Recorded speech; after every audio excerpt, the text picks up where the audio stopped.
할렐루야. 예수님께서 이곳에 계신 여러분들을 너무나도 사랑하십니다.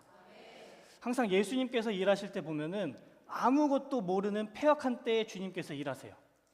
우리가 조금 안다고 생각하고 우리가 조금 잘한다고 생각할 때 주님은 그때 역사하지 않으십니다. 왜냐하면 그때 그 주님이 역사하셨을 때 그 부흥의 때 우리가 경험하면 우리가 조금 알았으니까 부흥이 왔겠지, 우리가 좀 잘했으니까 부흥이 왔겠지 착각한단 말이죠. 우리는 타락한 죄인이기 때문에. 그렇기 때문에 주님은 우리가 아무것도 모를 때, 우리가 가장 죄인 되었을 때, 우리가 가장 패역했을 때 그때 주님이 역사하기 시작하십니다. 그렇기 때문에 지금 이 시대에 주님께서 역사하신다면 우리가 잘하기 때문에 주님께서 찾아오신 게 아니에요. 우리가 워낙 못났기 때문에, 우리가 워낙 무지하기 때문에, 우리가 워낙 지금 잘못된 길로 가고 있기 때문에 주님께서 이곳에 임재해 주신 겁니다. 우리는 항상 우리의 영적 실체를 분명하게 알아야 돼요. 우리가 영적 실체를 잘못 알면 내가 하나님이고 너가 피조물이고, 내가 전능자고 너는 나약한 신이고, 내 기도 들어줘야 되고, 하나님이 말해야 될 말과 우리가 말해야 될 말을 자체를 까먹어요. 그래서 오늘은 제가 저번 주에 이어서 이 사실과 진리에 대해서 설교를 하려고 합니다. 왜냐면 오늘은 제가 목사로서 첫 설교하는 날이에요. 앞으로 내가 인생을 살면서 얼마나 많은 설교를 하겠습니까? 근데 이 첫 설교부터 마지막 설교까지, 물론 제 의지대로, 제 결단대로 될 건 아니지만 그래도 저는 사실대로, 문자 그대로 설교하는 자가 아니라 성경 속에 나타난 그 진리이신 예수님만 설교하겠다는 그 다짐과 의지를 가지고서 지금 이 진리 대신 예수님만 설교하겠다는 마음을 가지고서 이 자리에 올라왔습니다. 제가 이제 예수 고백을 하면서 이제 여러 사람들과 이제 나눔을 하고 있는데 공통적으로 나타나는 특징 중에 하나가 뭐냐면 이 전도에 지금 불이 붙었어요. 전도를 하고 싶어 하시더라고요. 이 전도의 부흥은 너무나도 자연스러운 현상입니다. 여기 있는 현수막처럼 회개의 부흥이 찾아오면 주님, 나는 아무것도 알지 못합니다. 나는 패역한 존재입니다. 나는 지금까지 신앙생활 잘하는 줄 알았는데 주님, 내가 한 거 다 헛것이었습니다. 이렇게 회개의 부흥이 오면 그때부터 나는 아무것도 알지 못한다는 무지의 상태가 되기 때문에 그때부터 들려오는 진리의 말씀이 너무나도 달콤해요. 너무나도 꿀 같아요. 그래서 말씀의 부흥이 일어나면 내가 그동안 살아온 그 잘못된 길을 돌이켜서 지금 새로운 예수님을 만나고 있는 사랑이 넘쳐나잖아요. 그러면 우린 누군가가 전도하고 싶어져요. 자연스러운 현상입니다. 지금 잘 가고 있다는 증거예요. 근데 문제는 이 예수님을 어떻게 설명하냐는 거예요. 지금 우리 교회가 거의 예수 계시 설교한 지가 약 10년 정도 되셨어요. 여러분 10년이면 장인이에요. 밖에서 뭘 해도 10년이면 장인이에요. 장인. 다 TV에 나오셔야 돼. 지금 예수 장인으로 1년이 거의 약 52주입니다 10년 들었으면 여러분 한 번도 안 빠지고 들었으면 520번을 들으셨어요. 예수 설교만. 근데 문제는 아직도 우리가 가족들에게 예수님을 전하고 싶은데 입이 안 떨어지는 거예요. 야, 예수님이야. 예수님 믿어야 돼. 율법으로는 안 돼. 오직 예수님만 이렇게 믿어야 돼. 막 설명하면 그 왜 꼭 예수님이어야 돼? 너 이상한 교회 아니야? 그 성경 해석이 좀 이상한데? 그러면 아니야. 예수님이 최고야. 예수님 믿어. 우리 교회 와봐. 우기는 것밖에 안 되는 거예요. 근데 여러분, 이게 이번 부흥회 때는 주님께서 이 목회자들만 예수님을 선포할 수 있는 입술로 바꿔주신 것이 아니라 성도분들 또한 예수님이 어떤 분이신지 담대하게 이야기하고 그 입술 가운데 진리이신 예수님이 나갈 수 있도록 주님께서 변화시켜 주십니다. 여러분, 성경의 핵심이 도대체 뭘까요? 성경의 핵심 예수님이에요. 성경의 핵심 예수님. 이 구원은 인간의 노력과 행위로 이루어지지 않고 오직 예수님을 믿음으로써만, 그 믿음으로만 우리는 구원을 받을 수 있습니다. 우리 에베소서 2장 8절에서 9절 말씀 우리 다 같이 읽도록 하겠습니다. 너희는 그 은혜에 의하여 믿음으로 말미암아 구원을 받았으니 이것은 너희에게서 난 것이 아니요 하나님의 선물이라. 행위에서 난 것이 아니니 이는 누구든지 자랑하지 못하게 함이라. 아멘. 이 8절 말씀 보면은 하나님께서 은혜에 의해서 믿음으로 말미암아 너희가 구원을 받았다고 했어요. 근데 그 은혜조차, 그 믿음조차 너희에게서 난 것이 아니라 하나님이 위에서 아래로 선물해 주신 거라고 말씀하십니다. 선물은 내 돈 주고 산 게 아니라 나는 한 거 아무것도 없는데 그냥 값없이 받은 게 선물이잖아요. 그 9절 보면은 이는 행위로서 난 것이 아니다. 너희의 행위, 너희의 노력으로 난 것이 아니라 전부 다 하나님의 선물인데 그 주신 이유는 아무도 자랑하지 못하게 하려고. 그 누구도 내 힘으로 구원받았다고 모든 사람, 지금까지 역사 처음부터 끝까지 모든 사람 다 누구든지 자랑하지 못하게 하려고 주님께서 은혜를 선물로 부어주셨다고 말해요. 이처럼 성경에는 정확하게 우리 구원은 인간의 행위로 되지 않는다고 정확하게 명확하게 기록하고 있습니다. 근데 성경에 과연 행위가 기록되어 있을까요? 하나님께서는 누구든지 자랑하지 못하게 하려고 은혜를 선물로 주셨다고 말씀하셨는데 과연 성경에 행위가 기록이 되어 있을까? 여러분, 예수님 설명하기도 바빠요. 사실 우리가 소위 위인이라고 하는 사람들 있잖아요. 그 사람들의 일생을 기록한 게 바로 위인전입니다. 여러분, 위인전도 나폴레옹의 위인전이 몇 건인지 아세요? 20건이에요. 20건. 링컨의 위인전이 10건입니다. 이게 출판사가 달라서 같은 내용이 다른 20건이 아니라 전부 다 다른 내용으로 20건이 있어요. 나폴레옹도 20건이고 링컨도 10건이에요. 근데 왜 예수님은 달랑 이 한 뼘조차도 안 되는 그 얇은 성경책으로 전부 다 설명이 된다고 우리가 착각할까요? 과연 하나님께서 나폴레옹보다 작으실까? 과연 하나님께서 링컨보다 작으실까요? 근데 왜 우리는 도대체 이 성경이 전부 다 예수로 이야기하면 왜 이렇게 다 예수로 해석해야 되냐고 이해하지 못해요. 그러니 이런 생각을 가지고 있으니까 우리가 아니야, 구약 성경은 이스라엘 이야기고 신약 성경만 예수님 이야기야. 아니야, 신약 성경 중에서도 사복음서만 예수님 이야기야. 아니야, 사복음서 봐도 제자들 이야기도 있고 바리새인도 있고 저기 병자들도 있고 수많은 이야기가 있잖아. 빨간 글씨만 예수님이야. 여러분, 사람조차도 10권, 20권의 책이 필요합니다. 그의 일생을 기록하려면. 근데 어떻게 예수님을 어떻게 우리가 그 빨간 글씨로 제한시켜서 이것만 예수님이고 저건 예수님이 아니야. 어떻게 창조주 하나님을 우리가 달랑 그렇게 조그마한 문장 속에 가둬둘 수 있다고 착각하겠습니까? 요한복음 21장 25절 말씀 보면은 그 마지막 요한이, 예수님의 제자였던 그 요한이 예수님에 대해서 전부 다 기록하면서 마지막에 적은 이렇게 기록해요. 만약에 예수님의 이야기, 예수님이 하신 사역이 이것보다 훨씬 더 많은데 내가 그 모든 사역을 전부 다 기록하면 이 지구가 감당할 수 없을 정도로 그 책이 어마어마할 것이다. 예수님의 사역은 고작 그 사복음서로 끝나지 않습니다. 예수님의 사역은 예수님을 설명해 주는 건 그 빨간 글씨로 고작 끝나지 않아요. 어마어마해요.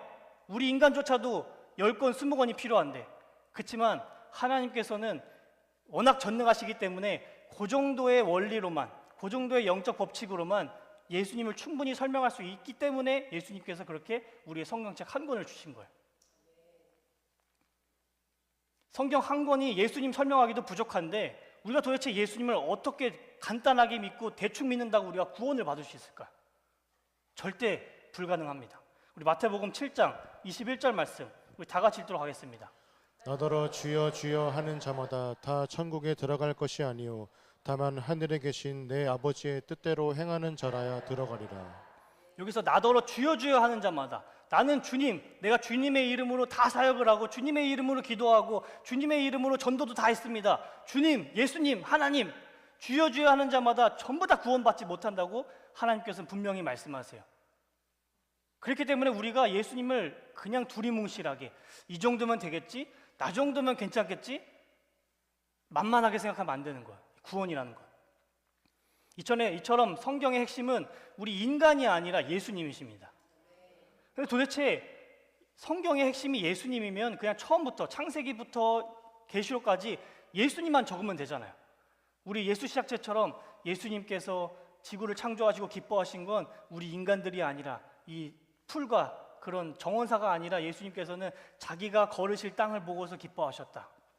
자기가 구원하실 그 인간들을 보고 기뻐하셨다. 이러면서 처음부터 끝까지 그냥 예수님 이야기만 쫙 다 써놓으면 될 텐데 도대체 왜 사람 이야기를 써놓으셨을까?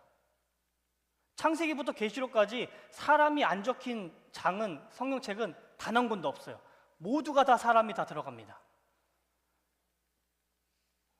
하나님께서 성경에 인간을 기록하신 이유는 단순해요. 예수님을 설명해 주고 싶으셔서. 여러분, 우리가 영화를 봐도 주인공만 나오는 영화가 없어요. 처음부터 끝까지 주인공만 계속해서 풀샷으로 계속 영화를 찍는다고 하면 도대체 뭐가 재밌을까요? 처음에 그 아리따운 그 여배우가 나오면 이쁘겠죠. 이쁘다. 근데 처음부터 끝까지 그 여자만 나오는 거예요. 도대체 이 사람이 정말 이쁜 게 맞을까? 뭔가 비교가 있어야 되잖아요. 그 사람만 보면은 그 사람이 기준이 돼서 당연히 저 정도 돼야 되는구나 라고 우리는 착각하게 돼요. 그래서 항상 이쁘신 분들 옆에는 어떤 분들이 계셔요? 듬직한 분들이 계셔요. 못생겼다고는 할 수 없지만 듬직한 분들이 계셔요. 항상. 그래야지만 비교가 대상이 되면서 와, 이분이 정말 이쁘신 거구나, 이분이 정말 이런 분이시구나, 비교가 돼야지만 설명이 된다고요. 그래서 영화 주인공들 보면은 항상 친구들이 주인공보다 현저히 떨어져요. 그래야지만 이 주인공이 더 부각되니까. 그리고 주인공이 정의롭다는 것을 설명해 주기 위해서는 악당이 필요한 거예요. 아니 혼자서 영화 앵글에 혼자 나오면서 난 정의로워, 난 정의야, 난 정의의 사도야, 누가 알겠냐고. 근데 악당들이 나오면서 음모를 펼치는데 그 주인공이 그거를 다 두들겨 패면서 해결해 주면 정의로운 사람이구나. 그리고 그 주인공이 힘이 세다는 걸 알려주려면 싸워야 돼요. 나 힘이 세, 나 강해, 혼자 이야기해보자 누가 믿냐고요. 정말 자기보다 골리앗처럼 큰 거인을 갑자기 두들겨 패가지고 때려 눕혔어. 그러면 야, 저 사람 정말 센 사람이네, 이 주인공 되게 싸움 잘하는 사람이네. 그래야 우리가 알 수 있다고요. 그것처럼 성경에는 예수님이 주연이십니다. 주인공이세요. 우리 인간은 조연입니다. 하나님께서 우리 인간을 창조하셨어요. 근데 우리 마음 가운데 타락한 죄성이 들어오니까 하나님으로부터 멀어지면서 우리는 죄를 짓고 타락했어요. 근데 정말 감사하게도 주님께서 이렇게 타락한 인간들을 그냥 버리지 않으시고 다시 회복시켜 주시고 치유시켜 주셔서 우리를 살려 주셨습니다. 이러다 보니까 우리는 인간이 창조되었는데 타락했다가 다시 회복됐다가 구원받는 이야기구나. 성경은 인간의 이야기구나. 우리가 어떻게 타락했는데 어떻게 구원받는 이야기구나 착각하게 되는 거예요. 인간 중심으로 흘러가는 것처럼 보이니까. 제가 얼마 전에 저희 아내와 산을 갔어요. 산에 등산을 하러 갔는데 여러분들도 등산 갈 수 있는 분들은 많이 가세요. 너무 좋습니다. 꼭 자전거만 타는 것도 아니고 꼭 바이크만 타는 것도 아니고 등산도 하셔도 되고 달리기 하셔도 되고 여러 가지 하세요. 들판으로 나가서 자꾸만 우리는 햇볕을 많이 쐬야 돼요. 건물에 있으면 우울증만 생겨요. 그러니까 자꾸만 나가시고 운동도 하셔야 되고. 저도 이렇게 아내랑 등산을 갔는데 그 엄마무시한 옥녀봉을 갔다 왔어요. 그 위험한 옥녀봉. 둘이서 이제 올라가면서 이 통신기기가 있어요. 그러면서 이렇게 막 둘이 대화하면서 이 산에서는 둘이 나란히 걸을 수가 없잖아요. 좁기 때문에. 그렇게 이렇게 앞뒤로 가는데 말하는데 항상 이게 잘 안 들리는 거예요. 그래서 막 이렇게 얘기하는 게 너무 불편했는데 이 자전거 때 쓰는 그 통신기기가 있어요. 그거를 이제 캔 모자에 딱 끼고서 이제 얘기하면 귀에서 막 이야기하는 것 같아요. 둘이 앞을 보면서 이야기해도 너무 좋아요. 그러면서 이제 막 예수님의 그런 은혜도 나누고 간증도 하고 쭉쭉쭉 올라가서 그 이제 전망대에 올라가서 딱 서산 시내를 바라보고 있는데 주님께서 그 등산하는 가운데 굉장히 많은 것을 인간에 대해서 많이 깨닫게 도와주시더라고요. 인간은 이런 존재고 우린 이렇게 타락한 존재고 막 깨닫게 해주시는데 한 가지가 뭐냐면 딱 올라가자마자 우리가 전망대에 올라가면 제일 먼저 하는 게 뭐예요? 야호 말고. 야호는 옛날 사람들. 야호는 요즘에 안 해요. 뭐 하고 우리가 딱 올라가면? 네? 인증샷 말고 또 뭘 자꾸 찾아요. 우리가 그 위에서 우리 집이 어딘지 찾아요. 다 여러분도 해보셨어요. 올라가서 여기 우리 집 보이나? 우리 집 어디 있지? 야 저기 있다. 다 여러분 다 공감 해보셨을 거예요. 우리 집이 어딘지 찾아요. 그래서 우리 집 저기 있네, 우리 교회 저기 있네, 다 이렇게 하는데 그러고서 내려오는데 주님이 왜 우리는 꼭 올라가면 우리 집을 찾을까? 여기에 수십만 명이 살고 있고 여기서 어떤 사람은 분명히 지금 아픈 사람도 있을 거고 저 사람은 행복한 사람도 있을 거고 여긴 사업 망한 사람도 있을 거고 이 사람은 부부관계가 싸운 사람도 수많은 사람들이 여기 다 밑에 살고 있을 텐데 그런 거 다 필요 없이 우리는 우리 집이 어딘지만 찾아요. 그리고 우리 집 보이네? 그리고 내려가요. 그만큼 우리 인간은 인간 중심이라는 거예요. 나 중심. 다른 사람이 어떻게 되든 상관없어요. 여기서 누가 어떻게 넘어진지 아무 상관이 없어요. 내 집이 어딘지만 궁금한 거예요. 사람이 정말 타락했구나. 사람이 정말 나밖에 모르는 자가 우리 인간이구나. 나밖에 모르는 자가 우리 타락한 인간의 현실이구나 라는 걸 배우고 왔어요. 등산 갔다 오면서. 그러니까 이런 인간이 성경을 바라보면 도대체 뭘 찾겠냐고. 이게 17만 인구가 살아가고 있는데 내 집만 찾는 이 타락한 죄성을 가진 인간이 성경을 바라보면 여기서 예수님을 도대체 누가 찾겠어요? 나는 여기서 어디 있지? 여기서 이 사람이 복 받았으면 나는 어떻게 하면 복을 받지? 나는. 그러니까 이 주님께서 우리 타락한 인간들은 이렇게 주님이 눈을 열어주지 않으면 우리는 성경을 봐도 예수님을 절대 볼 수 없는 타락한 존재입니다.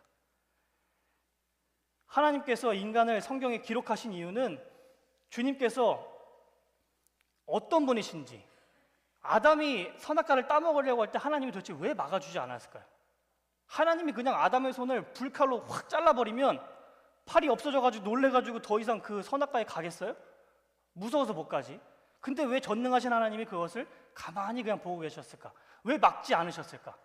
그렇다고 해서 하나님이 아담에게 죄를 부어줘서 죄를 짓게 한 게 절대 아니에요. 하나님은 항상 선하신 분이십니다. 하나님은 항상 의로운 분이세요. 악은 우리가, 모든 악의 주체는 다 우리지 선의 주체는 전부 다 하나님이십니다. 그러니까 하나님이 그냥 내버려 두셨는데 우리 안에 타락한 죄성이 들어와서 선악과를, 하나님의 명령을 거부한 거예요. 그때 그냥 가만히 내버려 두신 이유는 타락한 인간을 구원할 자가 바로 예수님이라는 걸 설명해 줘야 되니까 그냥 잠잠고 기다리신 거예요. 우리가 뭔가 타락을 해야지만 구원을 해줄 거 아니에요. 우리가 타락해서 아무런 살 수 있는 방법이 없어야지만 그 예수님이 더욱더 높임받고 영광받고 찬양받는 구원자가 될 거 아니에요. 하나님께서 우리 인간을 창조하신 이유는 우리가 이뻐서, 우리가 잘나서가 아니라 창조주이신 예수님이 어떤 분이신지 알려주려고 인간을 창조하셨습니다. 뭘 창조를 해야 내가 창조주라고 이야기할 수 있을 거 아니에요. 창조도 안 하고 그냥 입으로만 난 창조주다, 난 창조주다, 날 믿어라. 누가 믿겠어요? 창조를 해놓고서 난 창조주라고 이야기해야지. 그리고 예수님께서 인간을 회복시켜 주시고 치유해 주시는 이유는 우리가 잘나서가 아니라, 우리가 의롭기 때문에 그렇게 해주시는 것이 아니라 예수님이 치료자고 예수님이 회복자라는 사실을 알려주기 위해서 우리를 치료해 주시고 우리를 회복시켜 주신 겁니다. 이 사실을 알지 못하니까 나도 치유받고 싶어, 나도 회복받고 싶어, 이 회복의 능력에만 몰두하기 시작하는 거예요. 회복자라는 예수님은 온데간데 사라지고, 우리 인간이 위대해서, 우리가 잘나서 예수님이 우리를 창조해 주시고 우리를 용서해 주시고 우리를 회복시켜 주신 것이 아니라 예수님 자신이 어떠한 신인지 명확하게 알려주려고 주님께서 이 모든 일을 전부 다 행하셨습니다. 그러니 우리가 성경을 해석할 때는 조연인 이 인간 중심으로 해석하면 안 되고 주인공이신 예수님 기준으로 우리는 성경을 해석할 수 있어야 돼요. 모든 건 다 예수님을 설명하는 거니까. 그래서 우리 성경은 전부 다 짝이 있습니다. 구약과 신약에 대한 정확한 짝이 있어요. 이게 예언과 성취의 그런 짝이 아니라 예수님이 이런 분이신데 여기서 예수님의 사역이 정확하게 맞아떨어지는 거예요. 우리가 매주마다 듣는 그 욥기, 여러분 욥이 지금 고난을 받는데 도대체 누구에게 고난을 받습니까? 사탄이 지금 고난을 주고 있는 거예요. 근데 그 사탄이 하나님의 허락하에 지금 욥을 고난 주고 있었어요. 하나님이 충분히 막으실 수 있는데 도대체 왜 안 막아줬냐는 거예요. 하나님에 대해서 오해하고 성경에 대해서 오해하고 예수님에 대해서 오해하면 하나님은 도대체 전능한데 왜 욥을 안 막아주셔? 그러면 내 인생에도 얘 나중에 안 막아주시는 거 아니야? 하면서 하나님을 의심하기 시작하고 하나님 살아계시지 않는 것 같아 하고 다른 헛짓거리 하다가 지옥으로 떨어지는 거죠. 하나님께서는 충분히 사탄을 막을 수 있었어요. 왜냐면 허락을 받으러 왔잖아요. 너 안 돼. 내 사랑하는 욥 건들지 마. 이러면 사탄은 건들 수가 없어요. 근데 그냥 가만히 내버려 두셨는데, 그냥 내버려 두신 이유는 예수님께서 이 땅에 받으실 그 고난의 크기, 그걸 설명해 주고 싶은 거예요. 예수님이 이 땅에 오셔서 도대체 얼마나 그 심각한 고난을 당하셨는지 하나님은 그걸 알려주고 싶은 거예요. 욥을 부족하지만 못났지만 욥을 예수님의 고난에 동참시키셔서 정확한 짝을 이루시는 거예요. 예수님이 구원자로 이 땅에 내려오셨을 때 받은 그 모욕감, 그 치욕감, 우리 사복음서만 읽으면 절대로 알 수 없습니다. 오히려 사복음서 읽으면 예수님이 더 욕쟁이에요. 이 독사의 자식들아, 회칠한 무덤아, 너희가 정말 구원을 받을 수 있겠느냐 하면서 구원관을 막 흔드시는 더 악랄한 악당처럼 보여요. 그리고 성전에, 그 거룩한 성전에 가가지고 전부 다 들러푸시면서 화내시고, 예수님이 좀 사이코패스 아닌가? 예수님이 분노 조절 장애 아닌가? 사복음서만 보면 그렇게 보여요. 하지만 이 사복음서에 나타나지 않는 정확한 예수님의 고난이 짝으로 욥기에서 나타나고 있는데 그 매주마다 그 예수님의 그 고난이 우리에게 얼마나 절실하게 느껴집니까? 그걸 통해서 들으면 예수님이 이 정도로 고난을 당하셨어? 예수님이 이 정도로 모욕을 당하시고 이 정도 치욕을 당하셔서 전능자가? 그런데 그리고서 신약을 딱 보면 이 정도밖에 안 하셨어? 그냥 내가 예수님이면 그 정도 모욕감을 들었으면 그 성전 전부 다 번개로 다 부셔버리고 바리새인들을 전부 다 저기 골고다 언덕에서 그냥 집어 던져가지고 죽일 텐데 예수님은 그러시지 않았어요. 너무나도 차분하고 온화하고 온유하게 대처하신 거예요. 근데 사복음서만 읽으면 예수님은 못난 사람이에요. 이처럼 성경은 짝을 이뤄서 예수님이 어떤 분이신지 정확하게 설명해주고 있는데 우리가 그 짝을 모르니까 욥기는 그냥 욥의 이야기. 예수님은 이 정도로 고난만 당하신 분. 그러니까 우리 마음 가운데 감동이 없는 거예요. 감흥이 없는 거예요. 감사가 없는 거예요. 우리가 신약만 읽으면 예수님에 대해서 전부 다 알 수 없습니다. 구약과 함께 읽어야지만 우리가 예수님에 대해서 더욱더 선명하게 드러나기 시작해요. 예수님이 어떤 분이신지. 여러분, 성경 지식은 절대로 우리의 자랑거리가 될 수 없습니다. 근데 우리가 성경을 만약에 보이는 문자 그대로 또 문장 그대로 읽기 시작하면 어느 순간부터 그게 내 자랑거리가 되기 시작해요. 똑같은 성경을 갖고 있는데 어떤 사람은 이것을 진리로 보기 때문에 나를 자랑하지 않고 예수님을 자랑하기 시작해요. 근데 어떤 사람은 이 성경을 가지고서 문자와 문법과 문맥을 가지고 표면을 보면서 사실을 보면서 성경을 읽으면 너 이 성경이 누가 쓴 줄 알아? 이 저자가 누군지 알아? 이게 언제 기록된지 알아? 너 이 문화적 배경 알아? 그리고 원어는 말이야 히브리어는 뭐 헬라어는 뭐라 하면서 자기 혼자 그냥 잘나서 신나서 그냥 얘기하는 거예요. 이게 표면으로 보면 자기 자랑밖에 안 돼요. 예수님 하나도 없어요. 잘 보시라고. 여러분, 저는 여러분들이 정말 때가 돼서 기회가 되면 다른 교회 막 그냥 가서 탐방했으면 좋겠어요. 도대체 뭐가 다른지, 뭐가 사실이라고 이야기하고 도대체 뭐가 진리라고 이야기하는지 좀 가서 보셨으면 좋겠어요. 과연 모든 목사들이 다 이렇게 설교를 할까? 과연 모든 목사들이 성경을 가지고서 이런 예수님만 이야기할까? 고작 20분, 30분 이야기하면서 예수님이라는 단어 과연 한 단어나 나올까? 이게 사실로 보고 표면으로 보면 자기 자랑밖에 안 되는 거예요. 성경에 이렇게 나와 있지 않냐? 내가 얼마나 금식을 많이 했는데, 내가 얼마나 전도를 많이 했는데, 내가 얼마나 예배에 빠지지 않았는데 당신들은 지금 뭐 하고 있는 거냐고 손가락질만 하기 시작하는 거예요. 성경을 몇 독했는지, 그리고 성경을 얼마나 많이 우리가 알고 있는지 전혀 중요하지 않습니다. 성경 속에 진리이신 그 예수님만 발견하는 게 가장 중요한 거예요. 우리가 구원받아서 그 구원의 문턱 앞에 딱 서 있는데 예수님께서 우리가 딱 천국의 문을 들어가려고 하는데 손으로 막으시고 너 성경 몇 독했니? 1독도 못했어? 좀 어려운데 너 지옥 가서 성경 좀 더 읽고 와. 예수님이 이렇게 하실까? 너 성경 퀴즈 하면서 너 요한계시록 몇 장 몇 절이 무슨 뜻이지 한번 해석해봐. 그렇게 갑자기 퀴즈를 내실까? 아니요. 성경이 얼마나 많이 알고 몇 독했는지 전혀 중요하지 않아요. 단 한 번을 읽더라도, 단 한 문장을 읽더라도 그 속에 계신 예수님을 만나면, 그 진리신 예수님만 만나면 예수님이 그 사람에게 찾아와셔서 예수님의 그 영을 가득 부어주십니다. 우리는 그렇다면 이 진리가 가장 중요하기 때문에, 진리가 성경을 해석하는 가장 메인 열쇠이기 때문에 그러면 우리는 사실을 전부 다 무시해도 되는가? 또 그러면 안 돼요. 왜냐하면 우리가 지금 받은 이 진리는 사실을 포함한 진리예요. 여러분, 우리는 천상에 살아가는 사람들이 아니에요. 우리는 하늘에 살아가는 사람들이 아닙니다. 우리 이 땅, 천하, 땅에 살아가기 때문에 우리는 세상에 속해 있어요. 그렇기 때문에 주님께서 이 진리를 설포하실 때 하늘의 것만 이야기하신 것이 아니라 꼭 세상의 것을 담은 진리를 설명해 주세요. 오늘 우리가 예수 고백 챕터 11장 하잖아요. 그 내용도 나와 있는 것처럼 우리가 그 예수님의 말을 들을 줄 모르면, 그러니까 예수님이 하늘의 것만 이야기하면 우리는 하늘에 살아본 적이 없기 때문에 너무나도 막연하게 들리고 맹목적으로 들려요.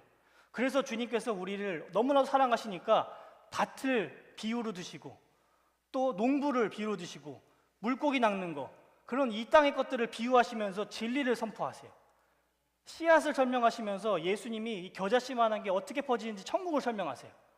그러니까 항상 하나님께서는 우리가 이 세상의 것을 포함한 진리를 우리에게 부어주십니다. 그렇기 때문에 우리도 이 사실을 무시할 수가 없어요. 왜냐하면 우리는 하늘의 것을 전혀 알지 못하니까.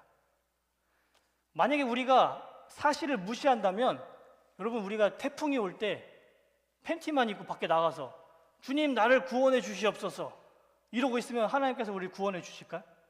그냥 그 태풍에 날아가서 바로 그냥 우리 죽는 거예요.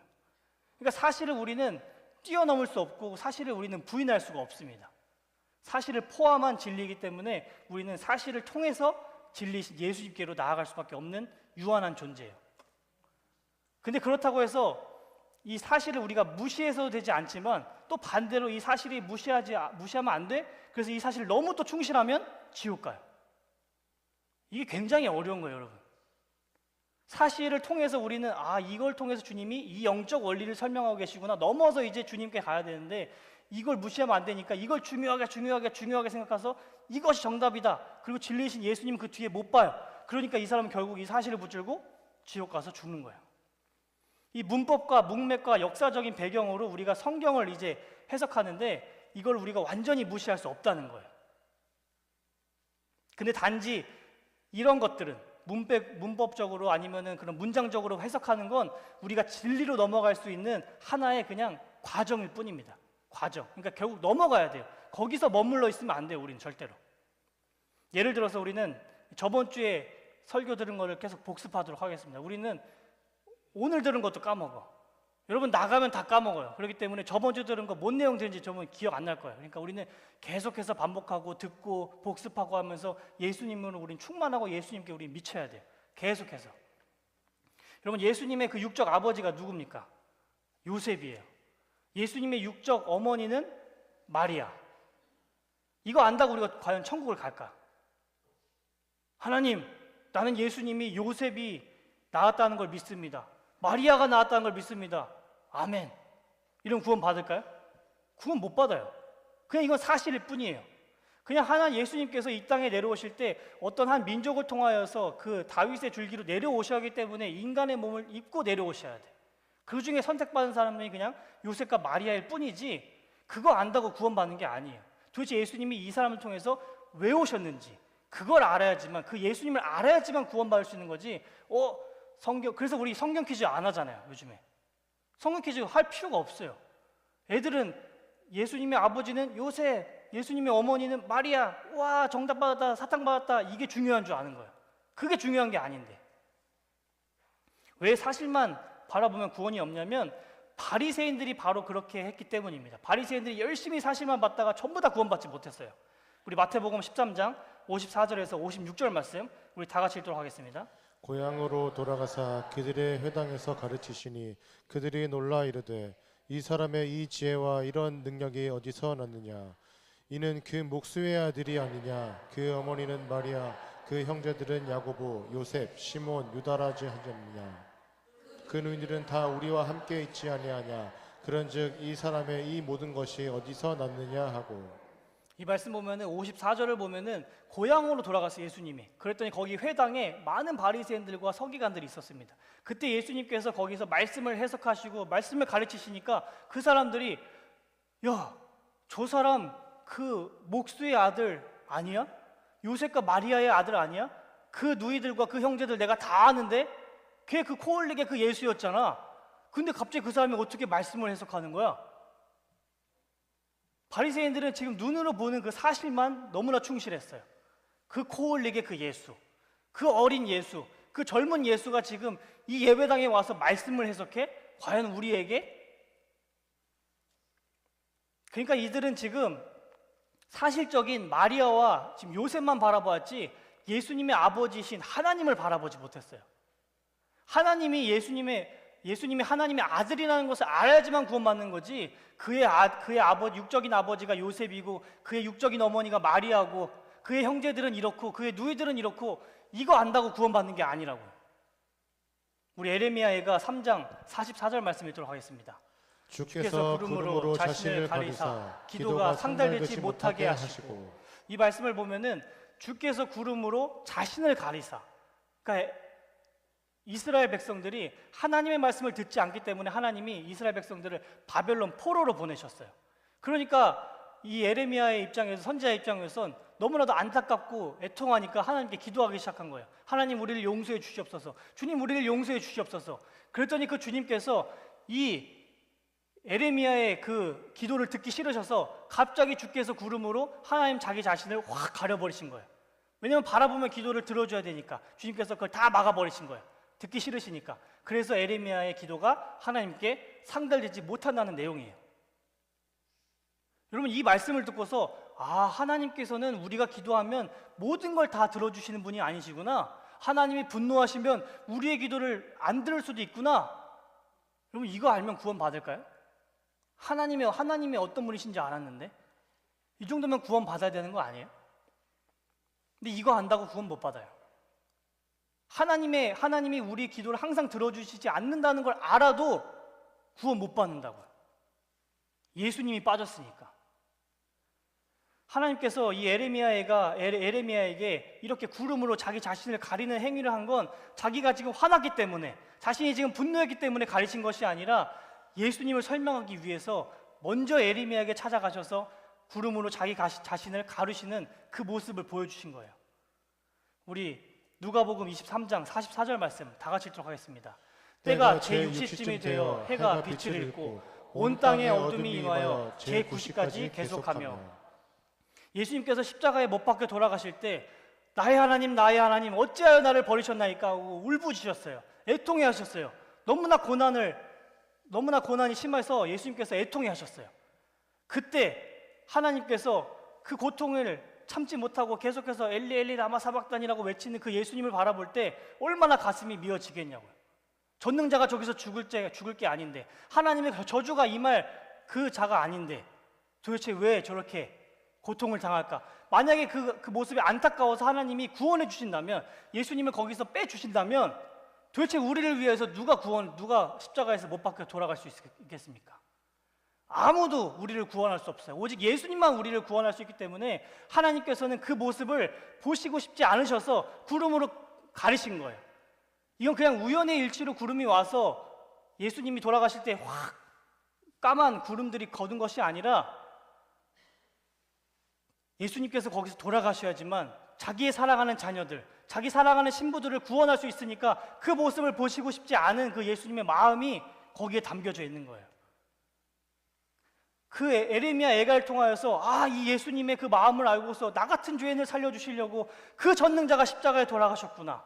그것조차도 보시면은 혹시나 마음이 변하실까? 그 구름으로 덮으시는 그 예수님의 그 간절한 마음, 그 하나님의 그 간절한 사랑, 그걸 알아야지만 그 예수님을 찬양하고 기뻐하고 그분께 영광을 돌리는 거지. 내가 잘못하면 하나님이 검은 구름으로 자기를 가르쳐서 기도를 안 받으시구나. 그럼 나 더욱더 하나님 말씀에 충실하도록 율법적으로 잘 살아야지. 하나님에게 내가 누가 되지 않도록 더 열심히 살아야지. 기도 응답받기 위해서 열심히 살아야지. 이쪽으로 갈 수밖에 없다고요. 그러니까 구원이 없다고요.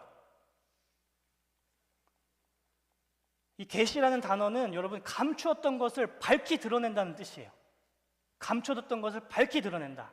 그렇다면 이 예수 계시라는 뜻은 그동안 이 구약 성경이 그동안 이 비밀로 감싸져 있었어요. 구약 성경이 무슨 내용인지 전혀 알지 못했어요. 하지만 이 예수 계시를 통하여서 진리이신 예수님으로 이제 구약 성경이 밝히 해석되는 걸 예수 계시라고 이야기하는 거예요. 그냥 이것도 예수고 저것도 예수고가 아니라 구약 성경을 통해서 밝히 나타나시는 그 예수님, 짝으로 맞춰줘야지. 그냥 우리 여기서 빼서 이거 예수님이 하면 그 사람 가짜예요. 가짜. 하나님이 어떤 분이신지 정확히 알지도 못하면서 예수님을 막 이야기한다? 가짜라고요. 그러니까 문선병이 나오고 이만희가 나오는 거예요. 자기가 예수라고 이야기하니까. 하나님을 잘 알지 못하는데 예수가 되고 싶으니까. 그래서 우리가 매주마다 욥기를 지금 예수 계시로 해석이 되고 있는 거예요. 지금 그게 진리니까. 그걸 알아야지만 예수님 우리가 더욱더 찬양할 수 있으니까.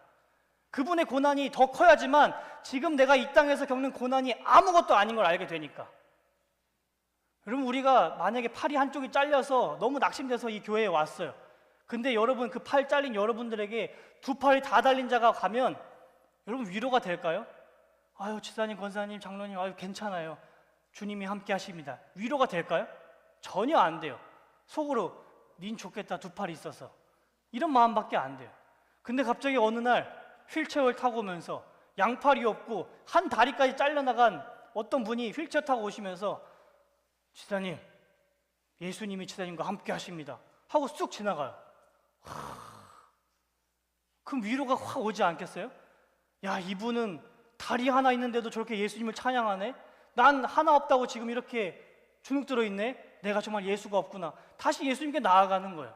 이처럼 우리가 여러분, 우리 인생 가운데 자꾸만 왜 내 고난이 자꾸만 입 밖으로 나오냐? 예수님의 고난을 몰라서 그래요. 예수님이 얼마나 고난당하시고 그 전능자가 우리를 죽기까지 사랑하셔서 자기 몸을 다 버리셨는데 그 사랑을 우리가 전혀 알지 못하니까 자꾸만 내 고난과 내 아픔과 내 역경만 이야기하는 거예요.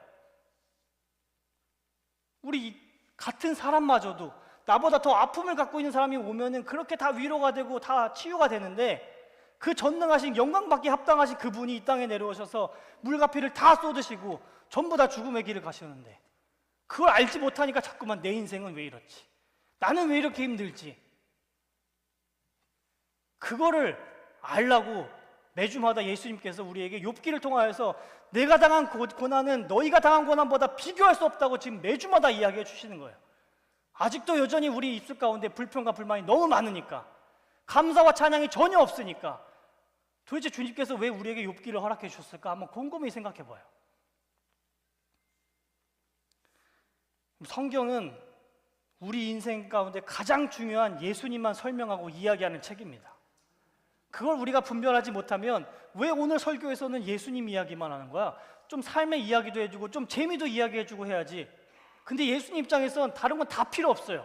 예수님만 붙들어야지만 구원받을 수 있기 때문에 일주일에 한 번 이 예배 드리는 순간 예수님을 풍성하게 만나고 돌아가야지만 예수님으로 우리가 일주일 살 수 있는 연약한 존재니까 이 시간만이라도 지금 예수님으로 풍성하게 먹여주고 싶은 게 예수님의 마음입니다.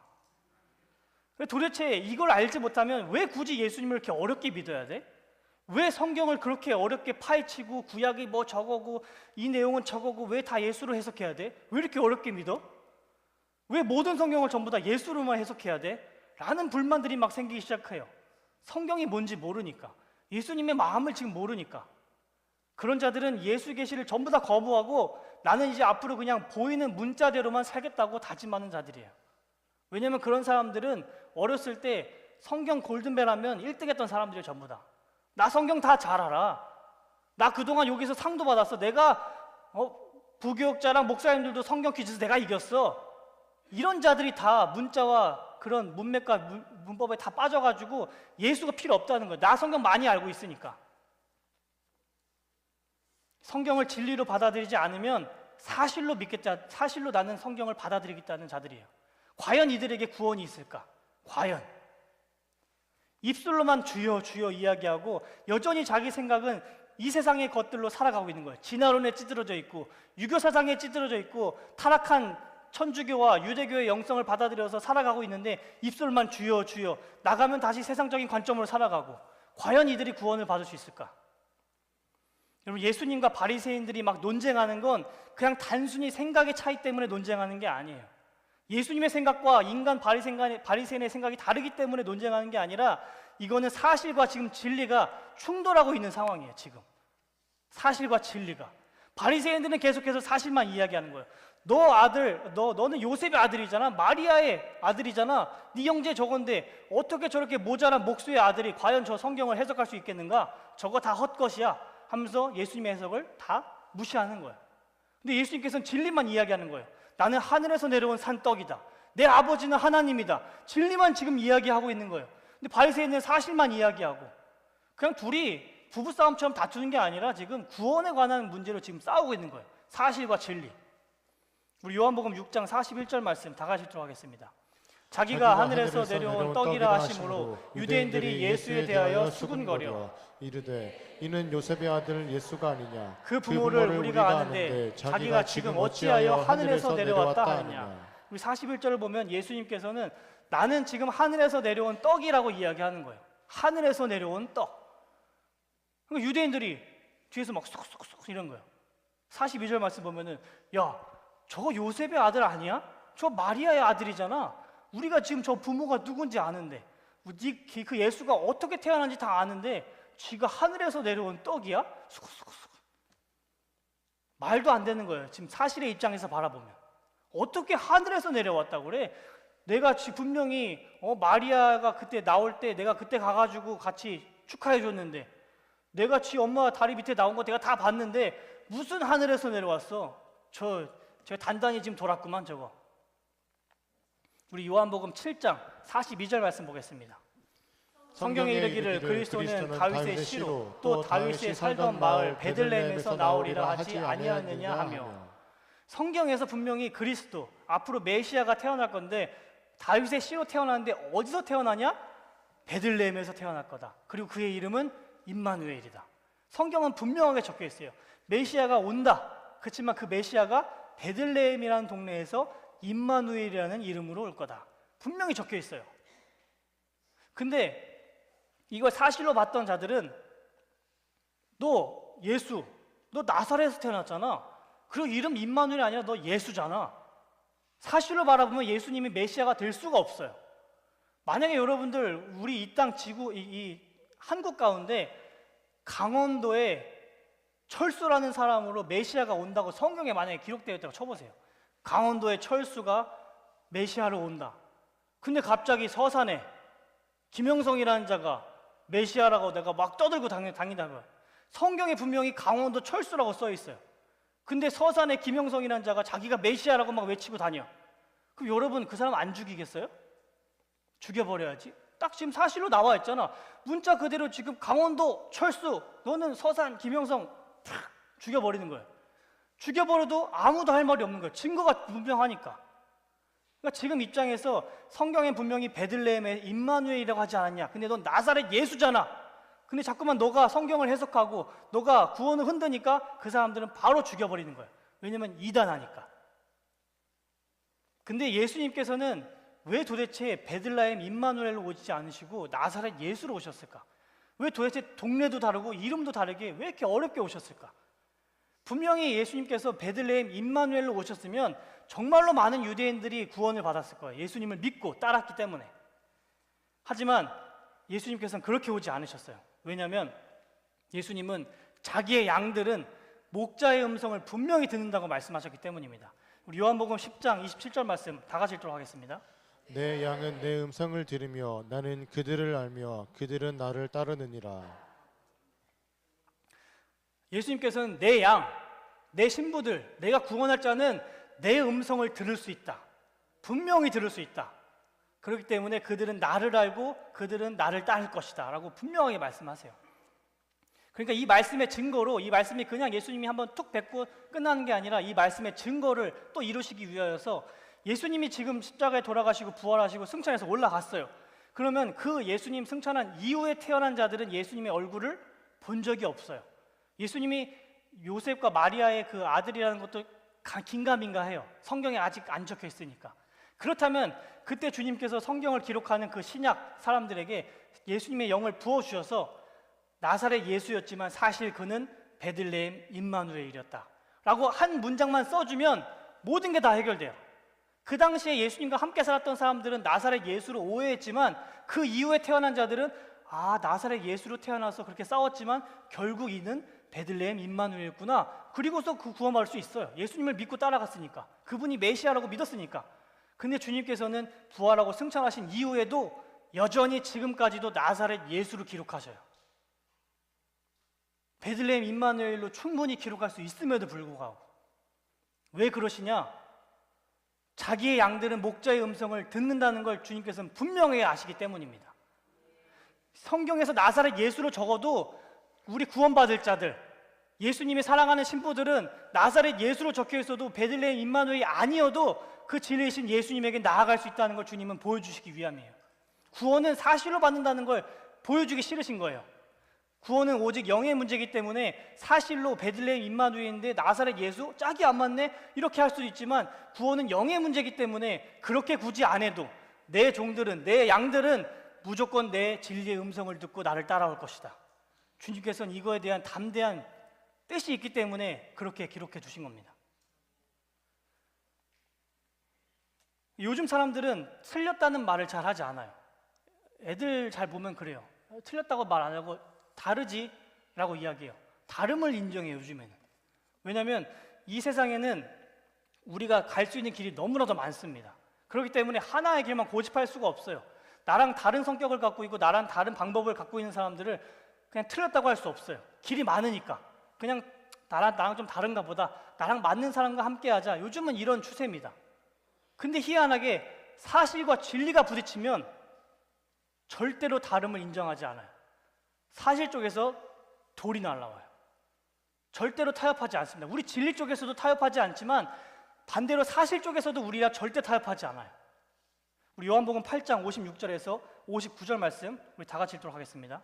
너희 조상 아브라함은 나의 때 볼 것을 즐거워하다가 보고 기뻐하였느니라. 유대인들이 이르되 내가 아직 50세도 못 되었는데 아브라함을 보았느냐.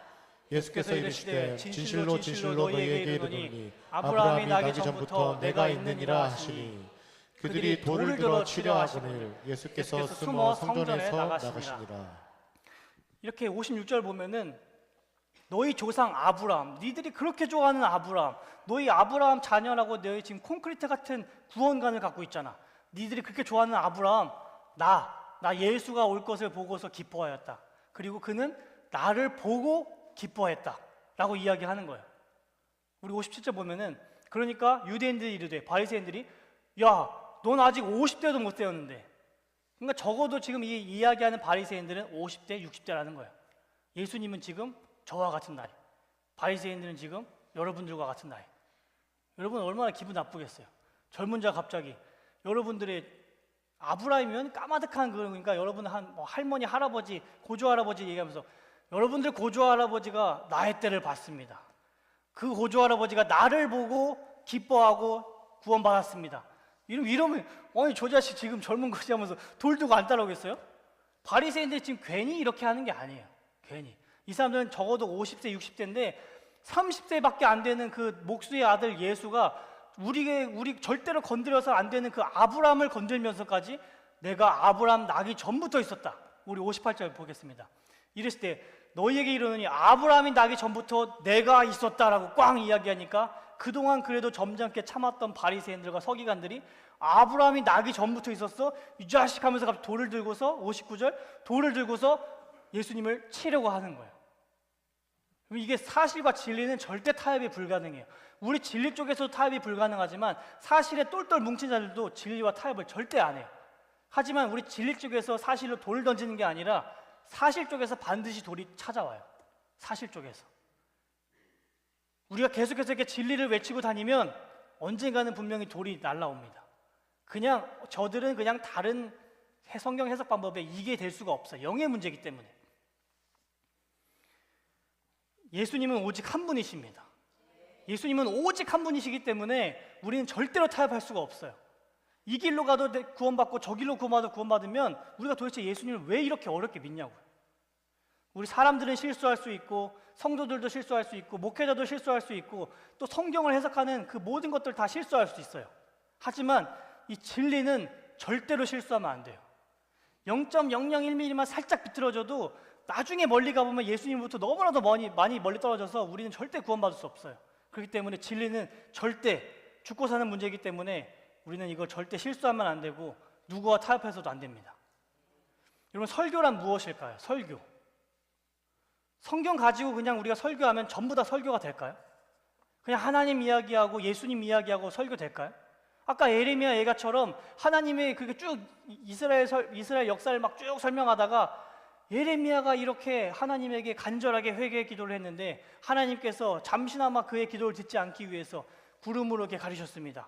그러니까 우리는 그 주님의 심기를 건드리지 않게 우리는 예배 잘 드려야 되고 헌금 잘해야 되고 해야 됩니다. 그렇게 믿으시길 바라겠습니다. 하고 설교 끝나면 전부 다 구원 받냐고요. 하나님으로 설교했어요. 분명히. 이스라엘 역사를 가지고 설교했어요. 불경을 가지고 설교한 게 아니에요. 설교 시간에 성도들을 2번 웃기고 2번 울리면 그게 좋은 설교일까요? 여러분들이 2번 울고 2번 웃으면 구원 받냐고요. 설교 시간에. 설교는 교훈을 주는 것이 아닙니다. 설교는 재미있는 이야기하는 게 아니에요. 설교는 생명을 주는 겁니다. 생명.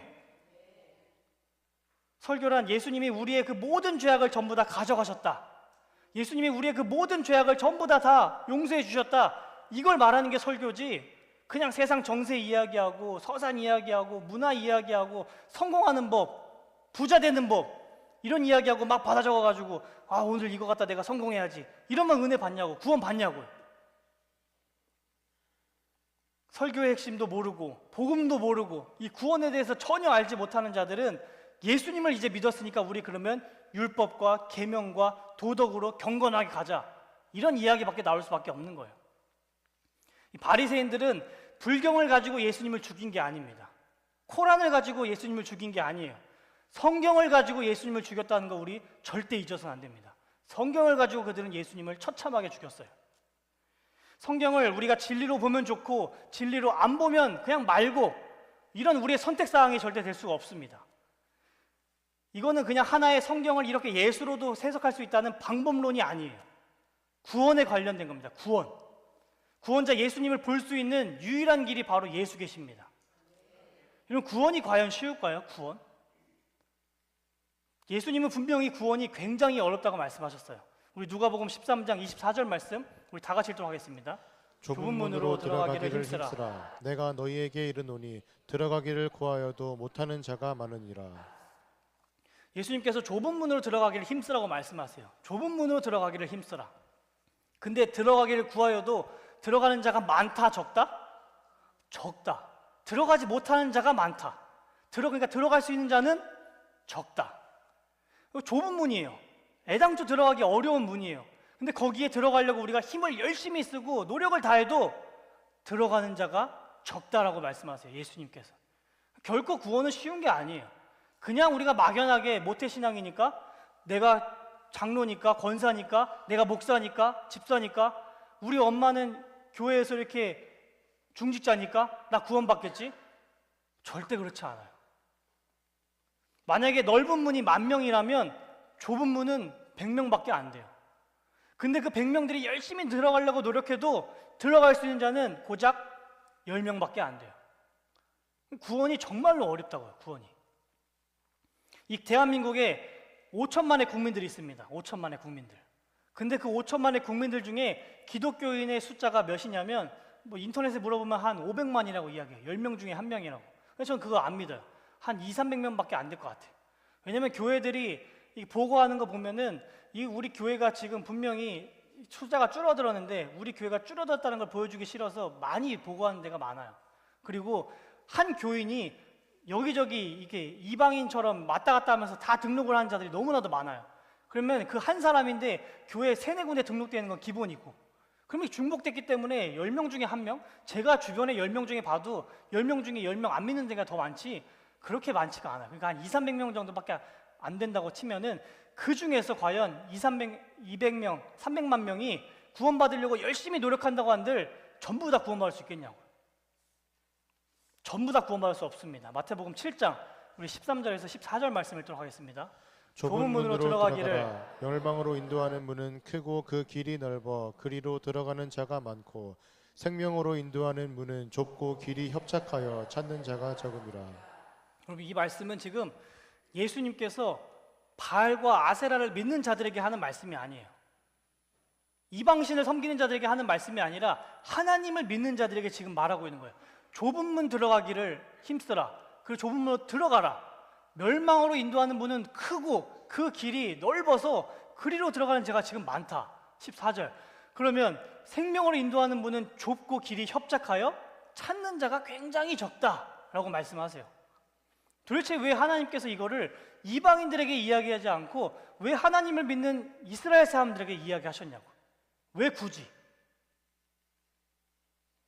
우리는 절대 직분으로 구원받을 수 없고 우리가 헌금을 많이 했다고 구원받는 것도 아니고 교회를 오랫동안 다녔다고 신앙생활을 내세우면서 구원받을 수 있는 게 아닙니다. 도대체 우리가 이 좁은 문, 이 교회라는 좁은 문으로 오기 위해서 우리가 얼마나 노력을 합니까?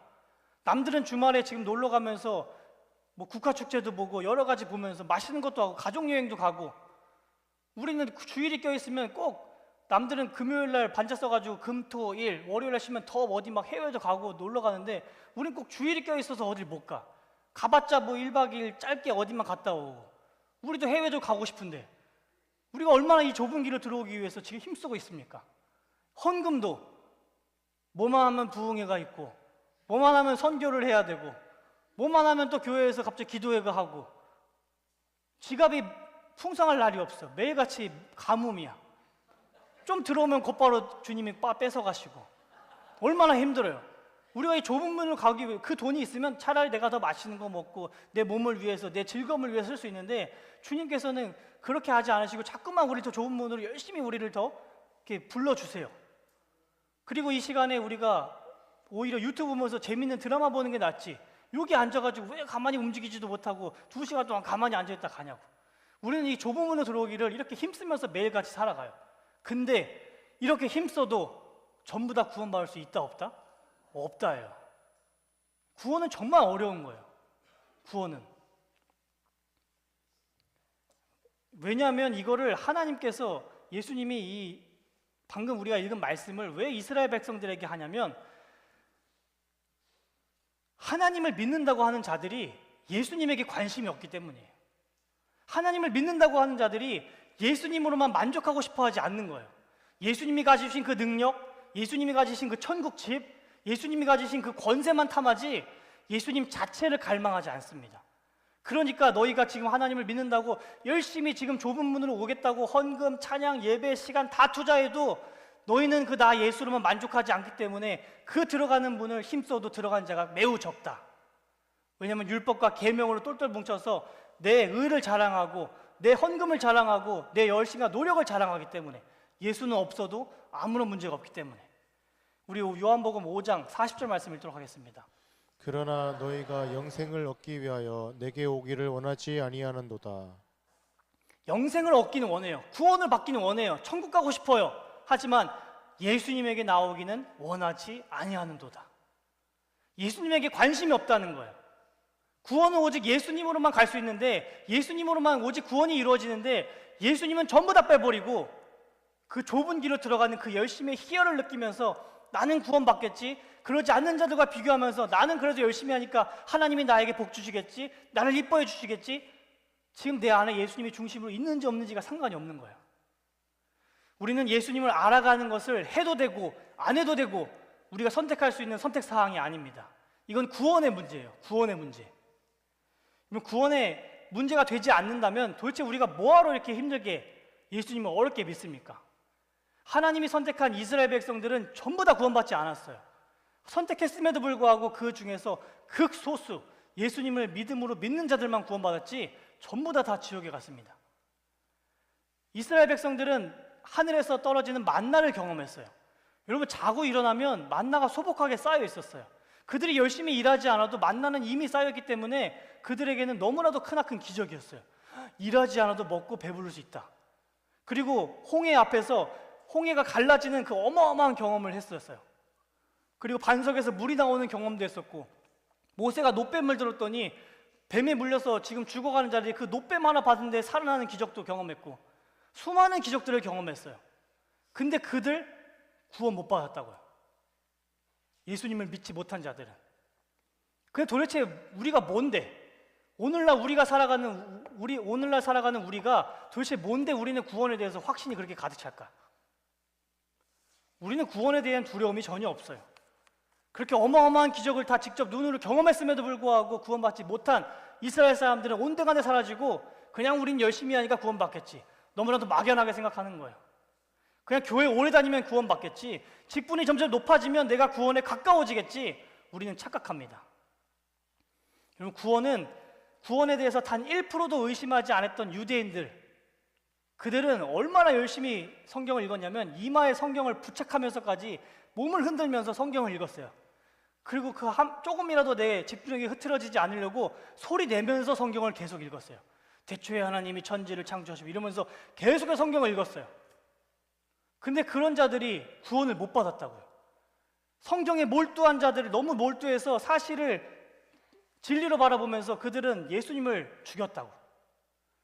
우리와 비교하지 못할 정도로 더 열심히 했던 그들은 결국 예수님을 죽였습니다.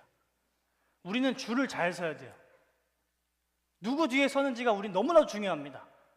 우리가 사실 뒤에 줄 서 있으면 그냥 멍청하게 딸려가다가 이러면 그냥 구원받겠지? 많은 사람들이 서 있는데 뒤에 줄 서 있으면 이게 구원받겠지? 그냥 멍청하게 딸려가다가 눈 떠보면 지옥인 거예요. 우리는 사실 뒤에 줄 서는 것이 아니라 진리이신 예수님 뒤에 우리는 줄을 설 수 있어야 됩니다. 우리도 지금까지 사실 뒤에 줄을 섰던 자들이었어요.